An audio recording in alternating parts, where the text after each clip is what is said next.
All right, I am going to wait. Thank you. I'm going to wait a second because Jeremy has to, I got the thumbs up. I'm allowed to start because he had to wait to turn on the camera so that the people streaming in can see me. But like Evan said, I am going to be talking to you guys today about the power of patron saints, also showing a little bit of my testimony and how one particular patron saint has really worked through my life. So before we get started, I just wanted to explain what a patron saint was. A patron saint is a saint who we were talking earlier about how saints advocate for us from heaven and they intercede on our behalf. And so a patron saint is a saint of a particular cause and they can intercede on our behalf. So for example, St. Thomas More is the patron saint of university students. So a lot of student parishes all around the country are named St. Thomas More Catholic Student Parish. Because he intercedes for those of us in the university. So we can ask for his intercession while we're doing our studies. So I'm going to tell you today about one of my favorite patron saints. I also would consider one of my closest friends, which sounds, I feel like, really cheesy and like, oh, she's just my best friend. It's like God's my best friend. When people say that, I genuinely, authentically mean that Saint Dymphna is a friend of mine because she intercedes for me and she wants the good of me more than the good of herself. And that's what a friend is. That's all a friend is someone who wills the good of the other more than the good of themselves. So Saint Dymphna, let me see. I think it's a bit of a lag on it. Okay, anyway, Saint Dymphna was born in the 7th century to Irish royalty. Her mother was the queen of their tribe, or their clan, and she was Christian. Unfortunately, she died when What is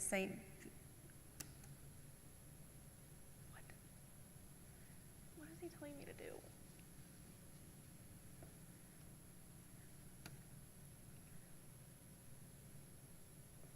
I have no idea. Okay, Jeremy, you have to come back downstairs to tell me what to do because I don't understand.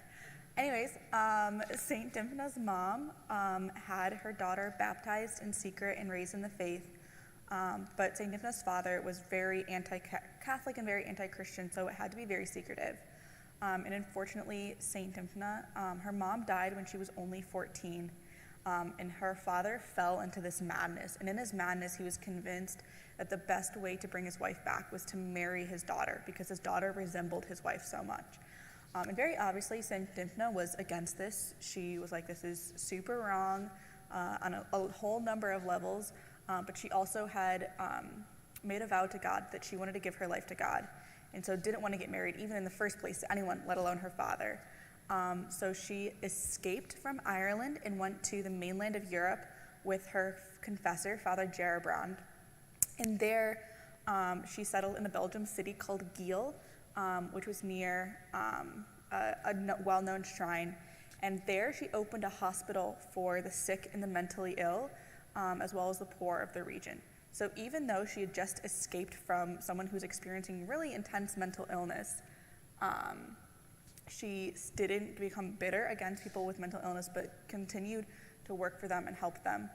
But then eventually her father found out where they were and came to Giel and tried to convince her again to marry him. And she refused again, and in his rage, he beheaded her, and he killed her. He had her confessor, Father Gerbrand, killed.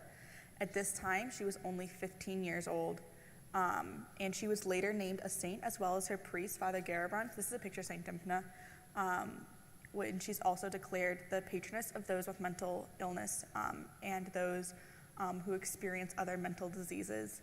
And a church was actually built in Giel, and since that time, the mentally ill and the sick have come to that area and have come to seek healing, as well as a hospital that was different than a lot of the other hospitals at that time, where they weren't really sure how to deal with people with mental illness, and a lot of times the treatments were extremely harmful and did not identify the dignity of each person, no matter the kind of mental illness they had. So that hospital still exists today, and they kept on expanding the hospital over and over again because it got too big, too many people were coming, and to this day there's a tradition in the city of Giel where they will accept mentally ill travelers who are on their way to this hospital and to this church to seek healing. So she was canonized in 1247. And my life too has been, you can't really see this photo super well, but in the bottom left, that's me at age 8. Those are my 3 older sisters at Easter. My life has also been really affected by mental illness. Around this age that I was in this picture, I was diagnosed with depression. I, at this point in my life, felt worthless. Even though I was so young, I already didn't want to live this life anymore. By the time I was 10, I was experiencing suicidal ideations, and I still did not want to live life. I struggled for a lot of time in elementary school, middle school, high school, and even sometimes still today, of just really intense periods of worthlessness and not wanting to live life feeling so overwhelming that I couldn't see past the fog of the depression that I was experiencing to see the goodness and the glory of life. One of the most difficult times of my life was my freshman year of high school. Transitions have always been a really difficult thing for me, and high school was a big and difficult transition for me. So as I came into high school, I experienced really intense depression. That also coincided with I had a couple of other health issues at that time, which prevented me from being at school. So I was really struggling to make friends. I was not doing well in my classes, and that further just exacerbated the depression I was feeling. And at this time, I actually began self-harming on several occasions of just really intense feelings of just numbness. I couldn't feel anything, and I wanted to feel anything I could. And so, unfortunately, I hurt myself so that I could feel something, anything. Life was a burden for me, and it's not that I had plans to kill myself, but I wouldn't have cared if I died at this point because I just didn't have a will to live. And thankfully, my parents were really good, and they recognized that there was something wrong and I needed help. And so I began going to therapy. I began taking medication. I still take medication, and I still go to therapy to this day because mental illness is a lifelong struggle for me, and it's something that is a part of my life. But through the grace of God, that really intense period of mental illness is no longer with me. I still do struggle with mental illness. There are days where I feel anxious. There are times and periods where I do still struggle with depression and anxiety. But then something that I think about is Saint Dymphna was 15 by the time that she died, and I was 15 when I almost died because I didn't want to live my life anymore. And even though I didn't know who Saint Dymphna was until my sophomore year of college, I very firmly believe that she knew who I was and that she was interceding for me during those very dark periods of depression. And so my sophomore year, like I said, I Googled patron saint of mental health issues because I was just having a really bad day. I was having a tough time. And I found Saint Dymphna, and I found out about her life. And it ended up being just a few weeks before her feast day. And there's this very special prayer we have in the church. It's called a novena. And a novena is a prayer you pray the 9 days leading up to the feast day of a saint. You could pray any time, but especially the 9 days leading up to the saint. So I prayed that novena. I actually prayed with my boyfriend, Evan Fadanelli is over there. We'd first just started dating, and on the 9th day of that novena, so on her feast day, was when we both had a very honest conversation about mental health in our lives and acknowledging that I was not someone who was very open about my mental health. I would say, oh yeah, I struggle with depression sometimes, or I struggle with anxiety, but I really didn't tell people about it because I was afraid that if I told people that would mean I wasn't a good enough Catholic, because if I really loved Jesus and loved God, then I wouldn't be struggling, right? Like if I believed that there was eternal life for me, like why would I want to die and not want to live this life? Like I believed in my head that if I was depressed, then I couldn't be a good Catholic. So I didn't tell the people in my faith community about my struggle with mental illness because I thought that they would think that I wasn't trying hard enough, or I just needed to pray more. If I prayed more, then I wouldn't be so sad. And we're supposed to have joy in the gospel. And if I'm sad, how can I have joy in the gospel? But St. Dymphna really broke down that wall for me, that you can be a good Catholic and struggle with mental health. And I just want to let you guys know all right now, because I know that mental health is way more prevalent than we think it is, and there's a lot of people who suffer very silently. That if any of you are struggling with mental health, it makes you no less of a Catholic that you take medicine, that you go to therapy, that you struggle with sadness, depression, anxiety, whatever it is. You are just as good as a Catholic as anyone else. And our holiness is not determined on our level of suffering or on our health. And that is a very good thing, because if it was, then a lot of very holy men and women would not be able to be saints, like St. Dymphna, like other saints. I'm going to talk a little bit more about some other saints who also struggled with mental health later, but I just wanted to put that out there, that you are not alone, first of all, if you are struggling, but also you are still called to be a saint, and you are still can be a very holy person. So after finding out about Saint Dymphna, I began to invoke her during periods of anxiety and depression. And because she was born so long ago, we don't really know much about her personality. Like Evan was saying earlier in his talk, that a lot of the older saints, we don't get to hear about their personality, we just see their writings. So I've kind of come up with a little bit of what I feel like Saint Dymphna's personality is, which I could be totally wrong, but I feel like she must have had such compassion and love, because instead of becoming bitter and angry towards those with mental health after experiencing her father's insanity, she was loving and caring and continued to work to help those with mental illness and advocating for them in a way that was very countercultural to that time. So I imagine her with a lot of love and compassion for all those struggling with mental health issues. And I experienced that compassion even to this day, of asking for Saint Dymphna's help, but then also asking for her intercession for the people around me who also struggle with mental health issues. While I was on study abroad this last year, which many of you who may be sophomores are like, never met you before, but you say you've been on SMT for 3 years. Yeah, I was abroad all of last year. Saint Dymphna really helped me during that, because I struggled a lot on study abroad. Study abroad was a very lonely time for me. But the thing that I really want to point out about Saint Dymphna is her suffering made her holy. She escaped her terrible situation in Ireland, and it could have been, no one would have blamed her if she just escaped and gone and lived a normal life.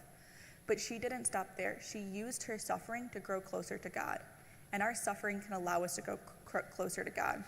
There's a quote by St. Mother Teresa that I love that is, when we suffer, we have come close enough to the cross to kiss Jesus.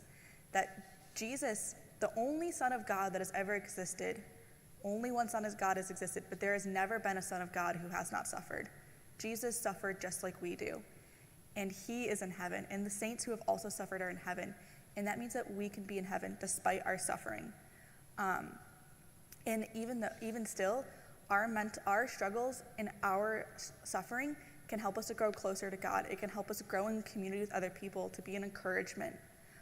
There's a couple other saints who have also struggled with mental health that I want to point out. There's St. Oscar Romero, who was diagnosed with OCD, and he saw a therapist his entire priesthood and for his entire life. St. Joseph of Cupertino struggled a lot with social interactions. They think that he might have had autism, though that wasn't a diagnosis at the time.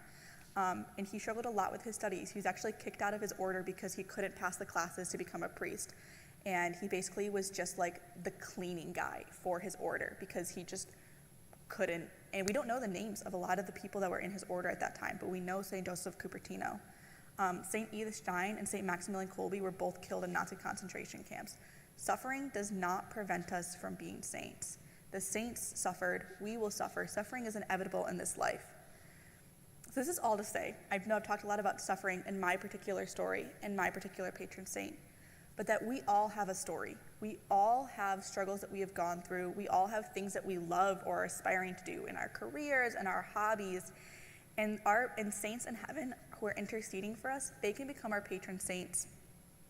They can become those who can help us along the path because they've gone before us. These patron saints can be our confirmation saint. I love my confirmation saint, St. Catherine of Siena, but they don't have to be. Like I said, St. Dymphna is just a saint that I've found. She's not my confirmation saint. She's not a family saint or anything like that. But St. Dymphna made herself present and known in my life over these past few years. So I told you I found out about her by Googling her, and then shortly after that, I found a podcast called St. Dymphna's Playbook, which is a Catholic therapist talking about mental health and being a Catholic. And just all these little things, and then later, a couple weeks later, the priest in the homily mentioned St. Dymphna. And so she kept on coming up in my life. And I think a lot of times the saints do that. There may have been a time where you've heard a saint's name over and over, or maybe on this retreat, someone's been mentioning a saint or this saint you're hearing about that. That might be a saint trying to let you know that they're trying to intercede in your life. They want to be your friend, and they want to grow closer to you. So the saints I want you guys to look for the saints in your life. Who are the saints that you keep hearing about or reading about? Whose saints really reflect your life? So if you want to be something, if there's a patron saint for literally everything, if you Google patron saint of, there is a patron saint. There's a patron saint of barbecues. It was St. Lawrence, who was burned alive. He's also the patron saint of comedians, because as he was dying, he said, "Turn me over, I'm done on this side." So if you have something that you love and you want to do, there's a patron saint for it. If there's something you struggle with, either a disease, or maybe you struggle with family issues, or maybe you struggle with, whatever it is. There's patron saints for all of these things. And patron saints are super powerful intercessors because the reason why they're the patron saint of something is because they often experienced that or they lived that out. And so the patron saints want to be a part of our lives. They want us to enter in with them, to grow close in friendship. And so when we ask for the intercession of these powerful, powerful saints, they can help us grow close to God and they can pray for us. So that's not to say that you shouldn't pray to God because you're praying to these saints, but they can help our prayer and add to our prayer. They're in heaven, so they're closer to God. Their prayer is perfect, and they also are outside of time. And one of their only goals in heaven is to pray for us. They have a lot more time for prayer than we do, and their prayer is a lot better sometimes than ours is. So patron saints are so valuable in that way. Okay, so if you've kind of figured out, maybe you're coming to mind a couple patron saints of, things that you love or interest in, or your confirmation saints, how can we then take those and make those our patron saints? So a couple of things that I recommend is that, like, getting artwork in your room. There's a lot of really awesome, great Catholic artists, and if you look on Etsy or if you search through the internet, you can find artwork for your patron saint. Get artwork or an icon or something, like maybe a quote. Get Allison to write you a quote from your patron saint. She'll do it for free, or maybe she'll charge you, I don't know. She might make this into a business.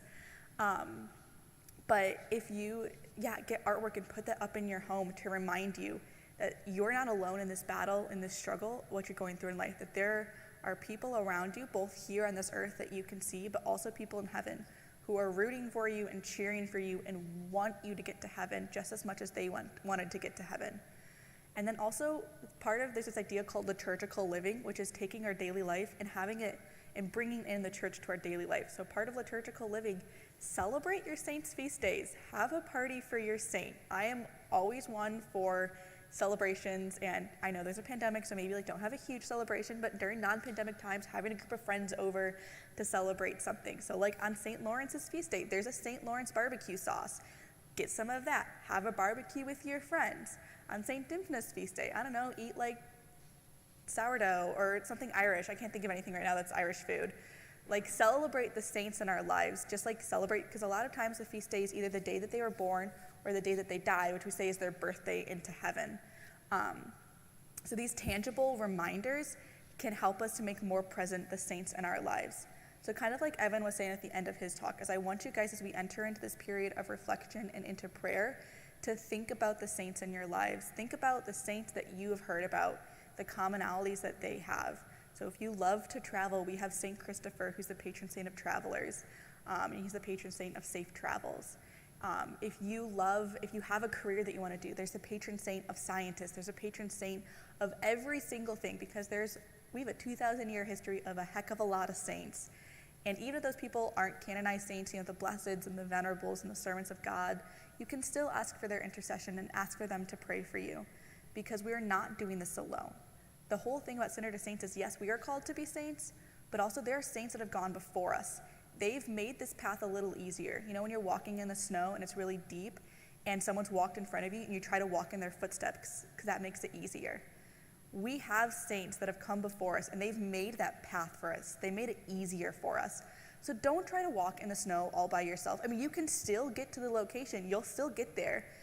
It's going to be a lot harder. You're going to be a lot more wet. And there's been times where I've lost my boot because it's gotten stuck in the snow. So make it a little easier for yourself. Have some saints intercede for you.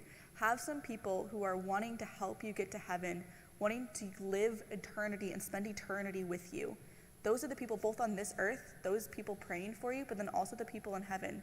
Those are powerful people, and they can help magnify our prayers and perfect our prayers. So we are all called to have patron saints, just as we all are called to live holy lives despite the suffering, and even because of the suffering that we go to and go through. Our suffering can lead us to Jesus. We can't let our suffering make us bitter and pull us away, because Jesus suffered more than any single one of us.